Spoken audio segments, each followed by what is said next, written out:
Mummy காலை வணக்கம். காலை வணக்கம். என்னம்மா வேலை ஆரம்பிச்சா? ஆரம்பிச்சிட்டங்கண்ணே.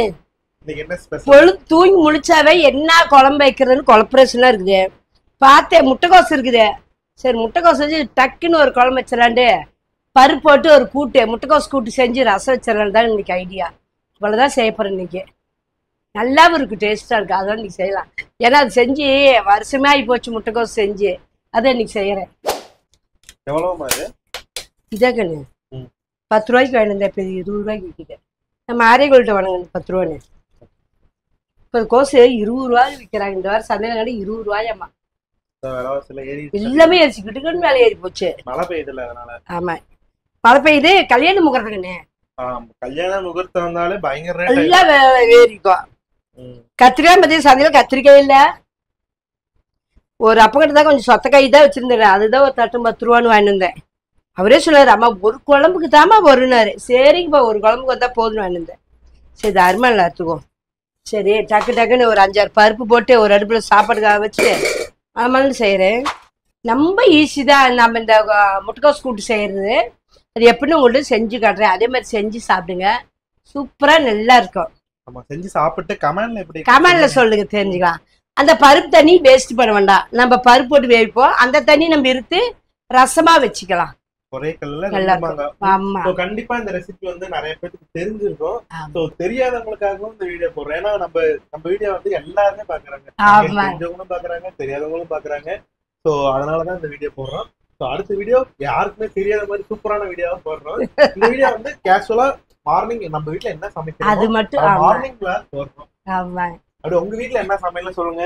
அதை பார்த்து அம்மாவுக்கு படிச்சு சொல்றேன். ஏன்னா காலையில எந்திரிச்சோன்னா என்ன குழம்பு தெரியவே மாட்டேங்குது. எனக்கு என்ன செய்யறதுன்னே தெரியல. அதனால எப்பயா ஒண்ணு கண்ணுக்கு சிக்குதா அதை எடுத்து வச்சு செஞ்சுறேன். இதே நம்ம கடலைப்பருப்பு போட்டும் செய்யலாம். கடலைப்பருப்பு கூட்டாவும் துவரம் பருப்பு கூட்டும் செய்யலாம். எங்க வீட்டுல துவரம் பருப்பு நிறைய கிடக்குது. மாசம் மாசம் வாங்கி வாங்கி அதை தீக்கணும்ல. அதான் வந்து நான் துவரம் பருப்பு போட்டு தான் செய்யறேன் இன்னைக்கு கூட்டு. சோ உங்க வீட்டுல என்ன குழம்பு மறக்காம சொல்லுங்க. ஏதாச்சும் நல்ல நிறைய எந்த கமெண்ட் நிறைய லைக் வருதோ அந்த ரெசிபியை வந்து அடுத்த வீடியோல செஞ்சிடலாம். நிறைய பேர் கமெண்ட்ல டிஃபன் செய்ய மாட்டீங்களா? டிஃபனே நீங்க செய்யறது இல்ல அதான் கேக்குறாங்க. ஆமா நான் கூட படிச்சிருக்கிறேன். டிஃபன் செய்யலன்னா காலையில செஞ்சுட்டு அப்புறம் மத்தியானம் செய்ய முடியாது. நாம வேலைக்கு ஓடுறோம். அதே மத்தியானத்துக்கு அந்த டிஃபன் சாப்பிட்றதுனால சலுப்பா இருக்கும். இப்போ நைட்டுக்கு சாப்பாடு வைக்கணும். அதை வந்து நாங்கள் வந்து காலையிலயும் மத்தியானத்துக்கு சாப்பாடு சாப்பிட்டு நைட்டுக்கு தான் நான் டிஃபன் செய்வேன். ஒரு மாவாட்டி வச்சிருக்கிறேன். நைட்டுக்கு இட்லி ஊற்றுவேன். நேற்று டிஃபன் தான். நேற்று வந்து இது செஞ்சேன்னு இப்பிகா கலர்னேன். முந்தா நேற்று வந்து உப்புமா செஞ்சேன். அதுக்கு முன்னா பாஸ்தா செஞ்சேன். நைட்டில் இப்படி டிஃபன் ஐட்டம் ஆகிட்டு செஞ்சுக்குவேன். இந்த பகலில் மட்டும் சாப்பாடு தான் செய்வேங்க. ஏன்னா 2 நேரத்துக்கு வேலைக்கு போகிறதுனால 2 நேரத்துக்கு ஒட்டுக்கா செஞ்சுக்கிறதுனால இந்த மாதிரி செஞ்சீங்க. வேற எதுவும் நினைச்சுக்காதீங்க. டிஃபன் ஐட்டம் நைட்ல மட்டும். மேக்ஸிமம் காலையில வேலைக்கு கிளம்புறவங்க எல்லாத்து வீட்லயும் இந்த மாதிரி சாப்பாடு தான் இருக்கும். அதே கிடையாது. 2-3 பேர் இருக்கிறீங்க கொஞ்சம் மாத்தி செய்வாங்க. டிஃபன் செஞ்சுட்டு சரி அப்படியே சாப்பாடு வேலை செய்யறவங்களும் இருக்கிறாங்க. நம்ம வீட்டுல ஒரு ஆளுக்கு போது நான் செய்யும் போது ஒண்ணுதான் செய்ய முடியும். அதே வேலை நேரம் ஆயிடுது. அதே பறக்க பறக்க ஓடணுமா இருக்குது. நான் எப்பயுமே சோறு திங்கிறதே இல்லை. டைமே பத்தாது. நான் போட்டு கொண்டு போய் ஸ்கூல்ல தான் சாப்பிட்றேன். அதனாலதான் இந்த மாதிரி நான் செஞ்சுக்கிறேன். நீ வேற தப்பா நினைச்சுக்காதீங்க. இப்ப பருப்பு ஒரு கிளாஸ் எடுத்துக்கோ. ரேஷன் கடை பருப்பு தான். ரேஷன் கடை பருப்பு தாங்க நம்ம வீட்டுலாம். புவனேஸ்வரி போன மாசம் வாங்க சீட்டுக்கு ஒரு டம்ளர் போட்டுக்கோ போதும். கடையில எல்லாம் பருப்பு என்ன விலைன்னு தெரிஞ்சா கமெண்ட்ல சொல்லுங்க. கடையில நீ கடைசியா அப்பமா பருப்பு வாங்கின? நான்லாம் பருப்பு கடையில பண்ணி நினைப்பே இல்லைங்கண்ணே. பருப்பு 200 ரூபாய்க்கு விற்குங்கண்ணே. நீ வாங்கிருப்பீல்ல? நானும் வாங்கலையே. அதான் நான் தான் உனக்கு ஒரு வாட்டி எப்ப வாங்கினேன். இப்ப நான் தானே உனக்கு கொடுத்துட்டு இருக்கிறேன். பருப்பு இதுல இருக்குதா பாரு. இதுல பாரு. இதுல பருப்பு இருக்குது. இதுல துவரம் பருப்பு இருக்குது. இதுல ஃபர்ஸ்ட் போட்டதுக்கு சூப்பரா இருக்குது. கொட்டைப்பருப்பு மாதிரி இது துவரம் பருப்பு இருக்குது. இத்தனை பருப்பு வச்சு என்ன பண்றோம்? இந்த மாசம் வாங்கினது பாருங்க. இதெல்லாம் ஒவ்வொன்றும் தனித்தனியா காய வச்சு எடுத்து வச்சுக்கிறேன். இது பாரு சின்னதா குட்டிய. இது புவனேஸ்வரா டேஸ்ட் இந்த மாதிரி இருந்தாதான் டேஸ்டா இருக்கும். பாரு 3 விதமா இருக்கு பாரு. 3 விதமா இருக்கா? ஆமா அதுவே பாரு. அது எவ்வளவு சப்பையா இருக்குது. எல்லாமே ரேஷன் கடை தான். ஆமா இது சப்பையா இருக்குது. இது வந்து குட்டியா இருக்குது. இதெல்லாம் மைசூர் பருப்பு கறி இதெல்லாமே. இது பாரு, இதுதான் நம்ம ஊர் நாட்டு பருப்பு. இப்ப மூணுல எது நல்லா இருக்கும்? இந்த பருப்பு குழம்பு சூப்பரா இருக்கும். இதெல்லாம் கொஞ்சம் வலுவலுன்னு இருக்கும். அதனால இது வந்து நம்ம வேக விடக்கூடாது. கொஞ்சம் லேசா வேக விட்டு இது நம்ம குழம்பு வைக்கணும். கடையாதே அப்படியே வேக விட்டு அப்படியே நம்ம எடுத்து ஊத்தி குழம்பு. இப்ப நீங்க கமெண்ட்ல நீங்க சொல்லுங்க எந்த பருப்பு நல்லா இருக்கும்னு. இது 1, இது 2, இது 3. இந்த 3 பருப்புல எந்த பருப்பு நல்லா இருக்குன்னு மறக்காம கமெண்ட்ல சொல்லுங்க. நான் சொல்றேன், இது வந்து குழம்பு வச்சுக்கலாம் சாமி. 1 நம்பர் பருப்பு குழம்பு வச்சுக்கலாம். இதெல்லாம் இந்த கடையிறதுக்கு பருப்பு சோத்துக்கு இந்த மாதிரி இதுக்கெல்லாம் நம்ம வச்சுக்கலாம், யூஸ் பண்ணிக்கலாம். ஓகேமா. மொத்தத்துல எல்லாமே குழம்பு வைக்கிறது தான். குழம்பு டேஸ்ட் எது நல்லா இருக்கும்? டேஸ்ட் இது நல்லா இருக்குங்க. இதுதான் கடப்பருப்பு மாதிரி நல்லா இருக்கும். இது கொஞ்சம் டேஸ்ட் கம்மியா தான் வரும் நமக்கு. அதுக்குதான் நான் வந்து இதை வந்து சோறு ஆக்கலாம், பருப்பு சோறு ஆக்கலாம். நல்லா இருக்கும். பருப்பு இருக்கு, அதெல்லாம் என்ன பருப்பு? அது பாசி பருப்பு, ஆரஞ்சு கலரு. இததான் ஆரஞ்சு கலர் தொல்லி எடுத்திருக்காங்க. இதுதான் மைசூர் பருப்பு. இதுலதான் ஆரஞ்சு கலரா இருக்கு தொல்லியா எடுத்துக்கிட்டதே இப்படி இருக்குது. நமக்கு மஞ்சளா இருக்குது. இது பெரியமாட்டுல உட்காந்து இருந்தேன், போன் வந்து எடுத்தேன். வனவாசியம்மா நம்ம வீடியோ 5 வருஷமா பாக்குறாங்க. உயிராட்ட பேச அழுவசி. பேர் வந்து நந்தினி. அம்மா வீடியோல நீ பேர் சொல்லுமா அப்படின்னா அப்படியே சொல்றாங்க அப்படின்னு. நந்தினி அம்மா இவ்வளவு உசுராட்டம் உங்களுக்கு ரொம்ப பிடிக்குமா, நீங்க போடுற வீடியோலாம் பிடிக்கும், தம்பி எல்லாத்தையும் பிடிக்கும். ஒரு நாளைக்கு உங்களுக்கு வந்து உங்க கையால சாப்பிட்டு போடணும் வரணும் அப்படிச்சு வார்த்தவங்க. எப்பனாலும் நீ வா அப்படின்னு ரொம்ப நேரம் பேசிட்டு அழுவு கூட சாமி எதுக்கு அழுவுற, அம்மாலாம் இருக்கிறல்ல நீ வா அப்படின்னு. சரிங்கம்மா வீடியோ சொல்லுமான்னு சரி நான் சொல்லிட்டேன். நீ பேசுங்க நம்ம வீடு அது ஒண்ணு அப்படி கேட்டா அப்படி ஜீவிதா கேக்குறேன். எல்லாத்தையும் சொல்லுமா, எல்லாத்தையும் நான் கேட்டதாங்க சொல்லு. எனக்கு அவ்வளவு பிடிக்குமானுச்சு. ரொம்ப சந்தோஷம் தாங்க. வாக்கன்னு அப்படின்னு வருமானுச்சு வான்னு போன. அப்புறம் எப்படி ஆனா பெரிய ஒரு பொண்ணு சேலத்துல கட்டி கொடுத்துருக்காங்க கண்ணு. இந்த குணால உங்க தங்கச்சின்னு அது போல தீபாவளியில வந்தவ அது போல சொன்ன. அக்கா எனக்கு தெரிஞ்சுங்க போன் நம்பர் கேட்டாங்க. சரி நான் போன் நம்பர் கொடுத்தேன். இப்ப அந்த பொண்ணுதான் பேசி பாருங்க. பருப்பு ஒரு 100 கிராம் பருப்பு தான். தண்ணி காஞ்சி தண்ணி ஒரு சொம்பு தண்ணி வச்சுக்கேன் போட்டுக்கோ. பருப்பு மட்டும் போட்டா போதுமா? பருப்பு கொஞ்சம் மஞ்சத்தூள் போடலாங்கண்ணே. இதுக்கெல்லாம் இதே தேவையே இல்லை. விளக்கணையெல்லாம் ஒட்டனே இது வெந்திருக்கண்ணே. மஞ்சத்தூள் மட்டும் போட்டுக்கலாம். பள்ளிப்பாளையத்துல கூறுகறி எல்லாம் போடுறாங்களாமா? கூறுகறி இங்கெல்லாம் போடுறாங்கண்ணா. அப்ப போட்டீங்க எல்லாம் இல்லலாம் எல்லாம் இறந்துட்டாங்க. அதான் அந்த சைட்ல போடுவாங்க. கூறுகறினா என்னன்னு சொல்லுவாங்க. நிறைய பேருக்கு கூறுகறினா என்னன்னு தெரியாது. ஒரு ஆட்டை வெட்டி ஆட்டுல என்னென்ன உறுப்பு இருக்குதுங்களோ தலையை மட்டும் எடுத்து வச்சுட்டு தலையும் தான் போடுவாங்க. தலையில இருந்து கால்ல இருந்து கால் எடுத்து வச்சிருவாங்க. தலையில இருந்து உடம்பு ஃபுல்லு ஐட்டமும் எல்லாம் வெட்டி வெட்டி வெட்டி கூறு கட்டுவாங்க. எல்லா கூர்லயும் ஒரு பீஸ் வைப்பாங்க. அது நல்லா இருக்கு டேஸ்ட். கூறுகறி குழம்பு டேஸ்ட் நல்லா இருக்கு. ஆட்டுக்கறி கிலோ எவ்வளவுமா? இந்த அப்பாக்கிட்ட 800 ரூபா, அங்க 700 ரூபா. 700 ரூபா. அங்க நீ எவ்வளவு சொல்ற? கூறுகறி 750. பரவாயில்லதான், ஒண்ணும் மோசம் இல்ல. அடுத்த வாரம் கூறுகறி வாங்கி ஒரு வீடியோ போட்டுருவோம். சரி. எனக்கு கூறுகறி ரெசிபின்னு போடல இல்ல. ஆமா ஆமா நல்லா இருக்கு. கூறுகறி குழம்பு சூப்பரா இருக்கும். ஏன்னா அது எல்லாமே கலந்துக்க. நுரையீரல், குடலு, ரத்தம் எல்லாமே கொழுப்பு கிழுப்பு எல்லாம் போட்டிருக்கனால தனி டேஸ்ட் நல்லா இருக்கு. எனக்கு பிடிச்சி நான் நிறைய வாட்டி சாப்பிட்டுக்கிறேன். அது செம்பிளியாட்டு ஆடா இருந்துற போது மெயின் அது பாக்கணும். நம்ம செம்பிளியாட்டுக்காரனு உடம்புக்கு சேராது.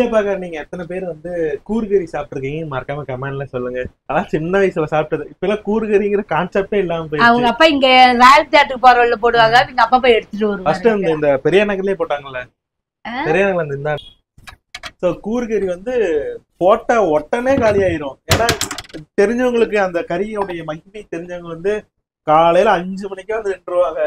நின்று எந்த கூறு நல்லா இருக்குன்னு பார்த்து எல்லாம் சண்டை போட்டுட்டு வாங்கிட்டு போயிருவாங்க.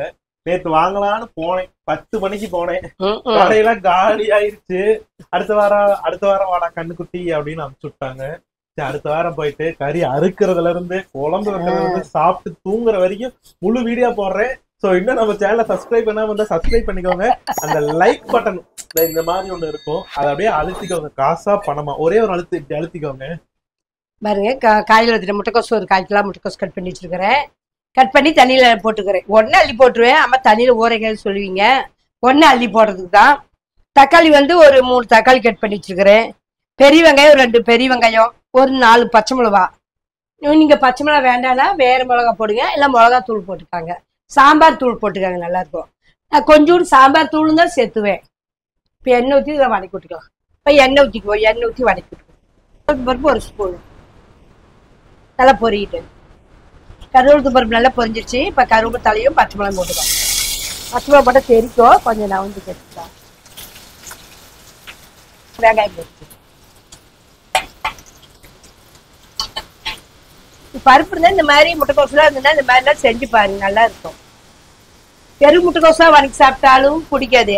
இந்த மாதிரி கொஞ்சம் பருப்பு கூட சேர்த்து செஞ்சோம்னா ஒரு சாப்பாட்டுக்கு ஒரு குழம்பாயிரும்ல நமக்கு, அந்த மாதிரி சாப்பிட்டுக்கலாம்.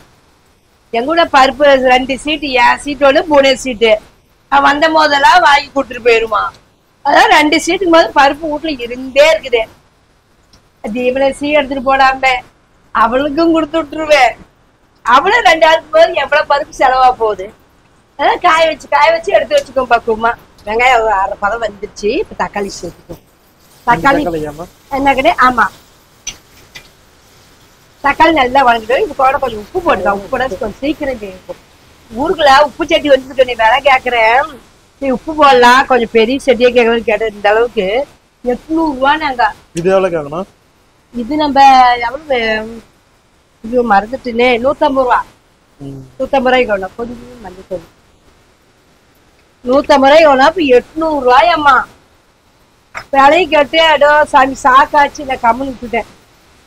சரி போயிட்டு வாங்கன்னு கம்மி விட்டாச்சு. இதெல்லாம் கொஞ்சம் வணங்கிற வாட்டி ஒரு முட்டைக்கோசம் எடுத்துப்போம். அது தக்காளி போட்டு வெந்துக்கிட்டு இருக்குது. இது கூடயே முட்டைக்கோசும் போட்டுக்குவோம். ஏன்னா நல்லா வேகிறதானே, அதான் இதையும் அள்ளி போட்டுக்கோம். பருப்பு ஒரு பக்கம் வேவிச்சு ரெடியா அடுப்பு அமைச்சிட்டேன். ஒரே விசில் தான் விட்டு அடுப்பு அமைச்சிட்டேன். அது ஒரு பக்கம் அப்படியே இருக்கு. இது பாட்டு வேகட்டும்.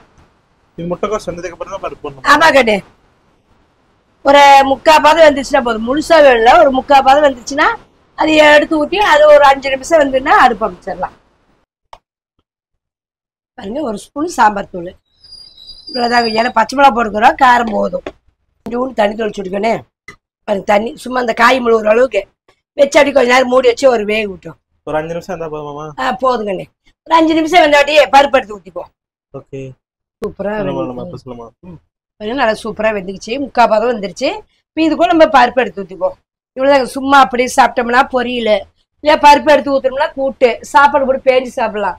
எத்தனை விதம் பாருங்க. வேணா அப்படியே கொஞ்சம் அள்ளி வச்சுட்டா தனியாக சாப்பிடலாம். சைடுஸா பருப்பு இருக்க ஒரே சிறுதான் ஒரு டைம் பருப்பு எப்படி வந்துருச்சு.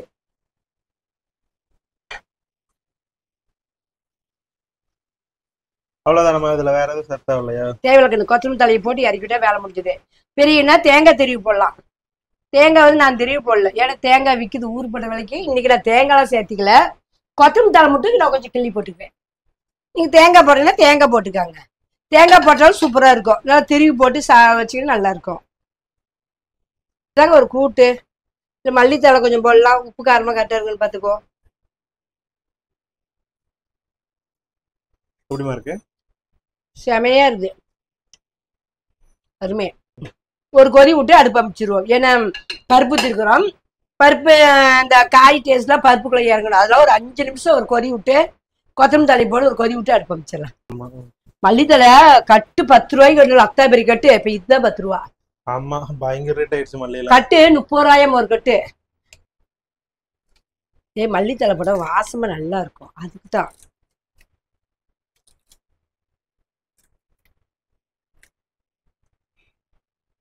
நல்லா கொதிக்குது பாருங்க. இதெல்லாம் ஒரு 5 நிமிஷம் கொதிக்கிட்டோம். கொதிச்சது அடுப்பு அமைச்சிடலாம். ஏன்னா இந்த பச்சை வாசனம் போட்டோம். சூப்பர். நம்ம ஊர்ல சுவையான ஒரு முட்டைக்கோசு கூட்டு தான். ரசம் பருப்பு தண்ணியில் ரசம் இருத்து தக்காளி புளியெல்லாம் போட்டு வச்சிருக்கிறேன். பேன் காத்துல வச்சிருக்கிறேன் ஆட்டுன்னு. அதையும் கரைச்சி ஒரு பக்கம் ரசம் வச்சுக்குவேன். எல்லாம் ரெடியாமா? எல்லாம் ரெடி சாமி. ரசம் தாளிச்சுட்டேன். நுர கட்டிக்கிட்டு இருக்குது. நுர கட்டிட்டோம். இப்போ இது வந்து பருப்பு இதை போட்டு எல்லாம் ஊற்றி இது ஒரு 5 நிமிஷம் கொதிக்கிட்டு குழம்பு ரெடி. வாசனையே தூக்குது. நல்லா இருக்கு, சூப்பரா இருக்கு சாப்பிட்டா. நம்ம இன்னும் தேங்காய் இருந்தா தேங்காய் கூட தெரியப்படுது. அது நம்ம பெரியும். நான் தேங்காய் நீக்கு போடல, இதுக்கு சும்மா அப்படி வச்சுக்கிட்டேன். இது ரெடி. ரசம் வந்து நம்ம பருப்பு தண்ணி எடுத்து வச்சுதான் தக்காளி பழம் புளி போட்டு கரைச்சி விட்டு அது ரசம் ஒரு பக்கம் தாளிச்சுட்டு உரக்கட்டிட்டு இவ்வளோ போட்டு சாப்பாடு எல்லாமே செஞ்சாச்சு. சாப்பாடு எடுத்து போட்டுனோம். சாப்பாடு ரெடி. வாங்க நம்மளாம் சேர்ந்து நீங்க சாப்பிடலாம். இதே மாதிரி நீங்களும் செஞ்சு சாப்பிட்டு கமெண்ட்ல எப்படின்னு சொல்லுங்க, நாங்களும் தெரிஞ்சுக்கிறோம். இந்த வீடியோ உங்களுக்கு பிடிச்சிருந்தா மட்டும் லைக் பண்ணுங்க, ஷேர் பண்ணுங்க. மகன் என்ன பண்றீங்க, அம்மா கை போய் சர்ப்ரைஸ் பண்றீங்க. டாடா பாய், see you. வாங்க சாப்பிடலாம். நம்ம வீட்டுல இருக்கு.